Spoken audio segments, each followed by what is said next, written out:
Hey, welcome back to the channel. If it's your first time stopping by, well, I appreciate it.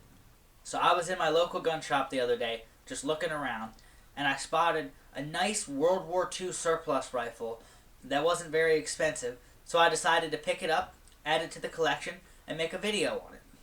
So let's check it out. Just a slight cosmetic issue up here that has a little bit of wood chipped off of it. That does nothing to affect the rifle. It doesn't matter to me. You know, these rifles, sure, they've been refurbished from time to time, but they've been through hell and back. You know, people like me kind of like these rifles to be beat up a little bit. Just because you never know where they've been, the story they could tell. But other than that slight issue, the rifle's perfectly fine. Now, there are many different markings on Mosin-Nagants that tell you, you know, whether they've been refurbished, where they were made, what date they were made, and etc. Now, mine, as you can see here, has a square. Now, that square means that it's been refurbished. So whatever parts were worn down, were broken, got replaced before they were reissued. Or you got the Zevsk triangle here, and then you also have, you can't really see it, but there's 1942 etched into the barrel, so that's the year that it was made. Now these rifles, these have adjustable iron sights, so, you know, this is what you would use to snipe with your iron sights at a distance. Now I did paint the front sight orange with some acrylic paint. That's not going to hurt the rifle or hurt the value of the rifle or anything. That's just going to make it easier to align the sights. Now, if you're looking into buying a Mosin-Nagant, the one thing you need to look for is a crack right in here. And here's why. So, this rifle right here, as you can see, it's kind of loose. If I move the barrel end, see, it kind of moves a little bit. So, the whole receiver up to the barrel is loose and wiggling, okay? So, you can still fire it like this, but the recoil energy pushing the receiver back into the slide over and over and over again can crack the stock here. So, if that happens, the stock needs to be replaced. So you do not want to shoot a Mosin that has a stock crack. And especially you do not want to shoot a Mosin that's loose like this. But don't fear. As long as the rifle does not have a stock crack and the receiver's loose, it's perfectly fine. Just don't shoot it like this. Here's how to fix it. So this rifle does not have a stock crack. The receiver is just loose. So before I go and shoot it, what I want to do is I want to tighten 1 or 2 screws. Now, this screw is the easiest to get to, so we'll start with this one. See how it's loose? Just want to tighten that screw nice and tight. Okay? Let's see here. No wiggling. Try the barrel end. No wiggling. So tightening that one screw fixed that problem. Just make sure it's nice and tight, and you can shoot it just fine. No risk of a stock crack. Now the other screw I was talking about, you might need to tighten that screw. How do you get to that screw? Well, it's easy. So take the bolt back like this, and you want to pull the trigger. That will release the bolt. So you can tighten the screw if you need to. It's perfectly tight, so it does not need to be tightened or anything. So I'm going to put this bolt back in. Pull the trigger again. Allow the bolt back in. And you're ready to go. I did lubricate the bolt and the interior of the gun, so it should run as smoothly as it can. As far as the ammo I'm going to use today, I got some of this PPU match line 762 by 54 rim, 182 grain. So we're all ready to go. Let's head up to the range.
Not bad.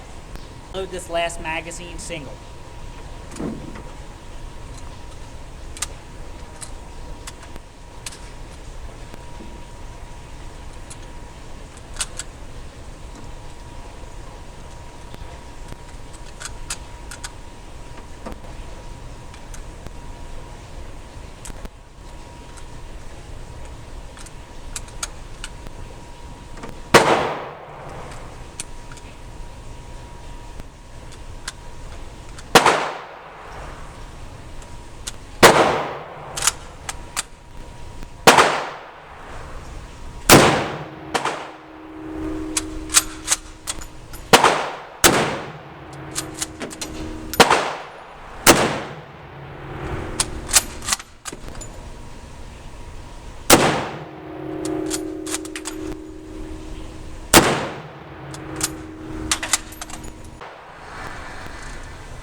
Now there's a cleaning rod here, but I'm not going to use the cleaning rod to clean it. I don't feel like taking it out when I have plenty of newer cleaning rods to use.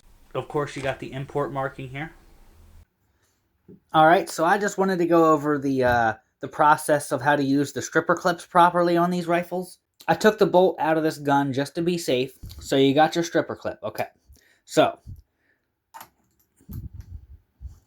the main mistake people make is they tend to want to push the rounds down in towards the front of the rounds here, and that's just going to push the rounds in the clip forward instead of down. What you want to do is you want to get leverage back here, and that's going to allow you to push the rounds down in.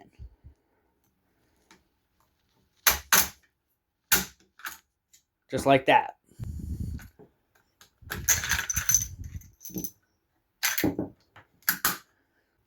Now, if you have issues doing it that way, there's a trick you can use to help load the rounds into the magazine. Some people find it easier, some people find it harder to use this method, but here it is.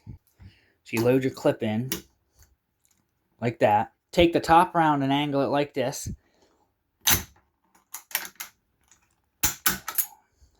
Like that. You could also do the enemy at the gates reload, but I don't recommend it.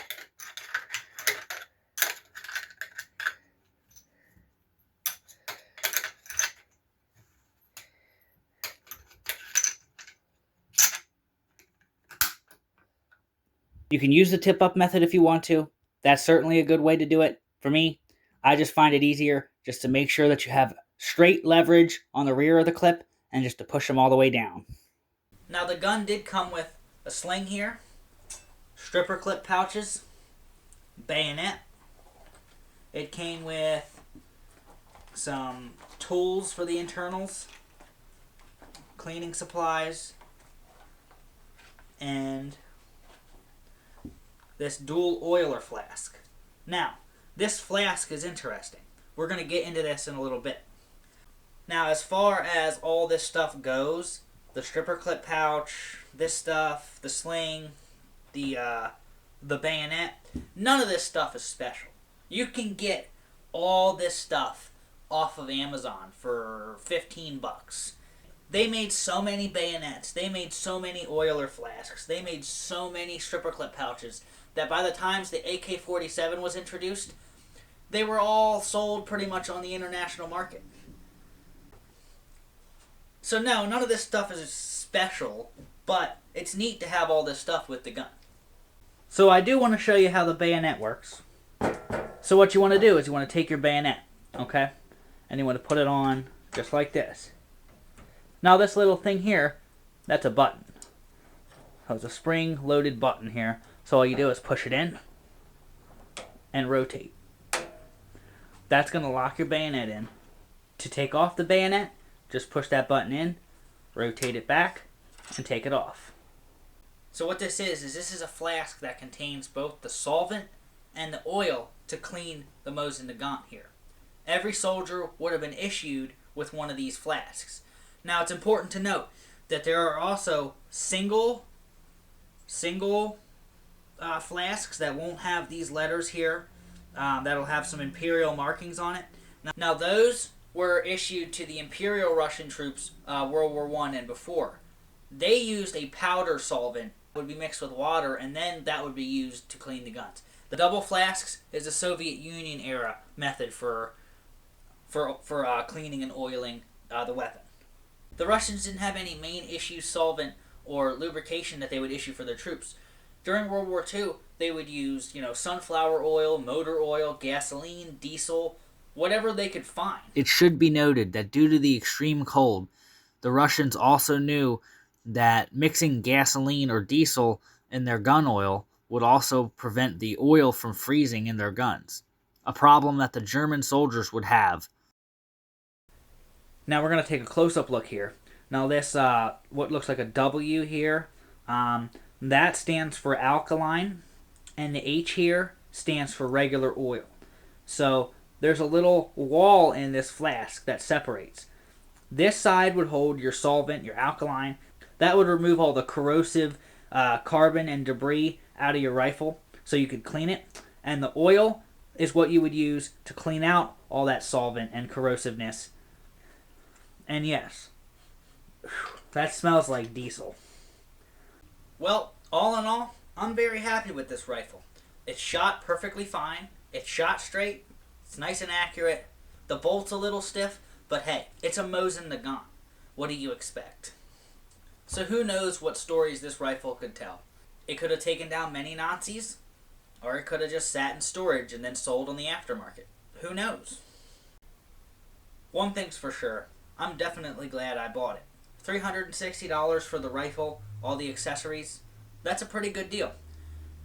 Not to mention the ammo's pretty affordable. This PPU match line only costed me about $23 a box.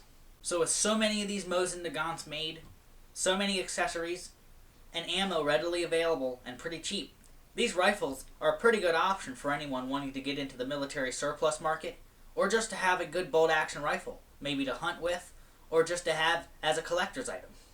Well, I guess I'm going to end this video so I can go and clean my new Mosin-Nagant.